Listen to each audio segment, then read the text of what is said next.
Σοκ έχουν προκαλέσει τα τελευταία 24 ώρα δηλώσεις που πραγματοποίησε ένα από τα πιο γνωστά και σημαντικότερα πρόσωπα της Ουκρανίας, καθώς η δημοφιλία του στους Ουκρανούς πολίτες παραμένει στα ύψη εδώ και μεγάλο χρονικό διάστημα, εννοώντας φυσικά τον πρώην αρχηγό των Ουκρανικών Ενόπλων Δυνάμεων Βαλέρη Ζαλούζνη και νυν πρέσβη της Ουκρανίας στο Ηνωμένο Βασίλειο, ο οποίος και προκάλεσε γεωπολιτικό σεισμό, θα λέγαμε, αφού άφησε να εννοηθεί ότι θα μπορούσε να υπάρξει μια ειρηνευτική συμφωνία ανάμεσα στο Κίεβο και στη Μόσχα, με την Ουκρανία να παραχωρεί μέρος των εδαφών της.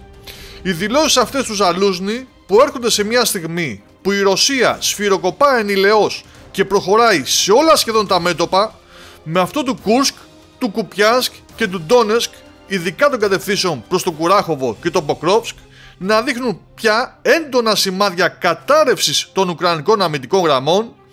έχουν προκαλέσει το έντονο ενδιαφέρον δυτικών μέσων ενημέρωσης, όπως η βρετανική Telegraph, που συμπεριέλαβε αυτή τη σημαντική εξέλιξη σε άρθρο της, το οποίο και αναφέρεται στην κούραση που διακατέχει πλέον τους στρατιώτες των Ουκρανικών δυνάμεων, έχοντας ως τίτλο του «Ακόμη και οι πιο σκληροί στρατιώτες της Ουκρανίας θέλουν να σταματήσει ο πόλεμος». Ο Βαλέρης Ζαλούζνη φαίνεται λοιπόν ότι έχει αντιληφθεί πού οδεύει αυτή η κατάσταση, δηλαδή στην ολοκληρωτική ήττα της Ουκρανίας, και με αυτές τις δηλώσεις έδειξε το σκληρό δρόμο της διαπραγμάτευσης που θα εμπεριέχει παραχώρηση εδαφών πριν χαθούν όλα. Ας δούμε όμως τι ακριβώς δήλωσε σύμφωνα με την Telegraph. Ερωτηθείς λοιπόν στο Λονδίνο την Πέμπτη αν μπορούσε να φανταστεί μία νίκη χωρίς να πάρθουν πίσω όλα τα χαμένα εδάφη, είπε «Δεν ανέφερα εδάφη, ανέφερα την ασφάλεια και την αίσθηση του να είσαι στο σπίτι σου». Και συνέχισε «Για μένα προσωπικά, ως Βαλέρη Ζαλούζνη, αν έμενα στο σπίτι μου και ήξερα ότι ο γείτονας μου πήρε μέρος του κήπου μου, θα έλεγα ότι πρέπει να το λύσουμε αυτό. Αν όχι τώρα, τότε οι γη σας θα έπρεπε να λύσουν το ζήτημα».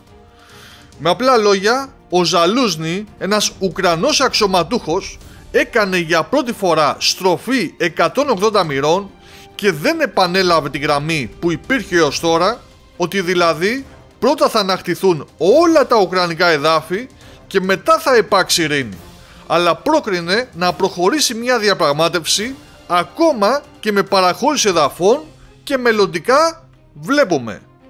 Όπως λοιπόν λέει η βρετανική Telegraph και όχι κάποιο ρωσικό μέσο ενημέρωσης, αυτή είναι μια λεπτή αλλά βαθιά αλλαγή στην επίσημη ρητορική.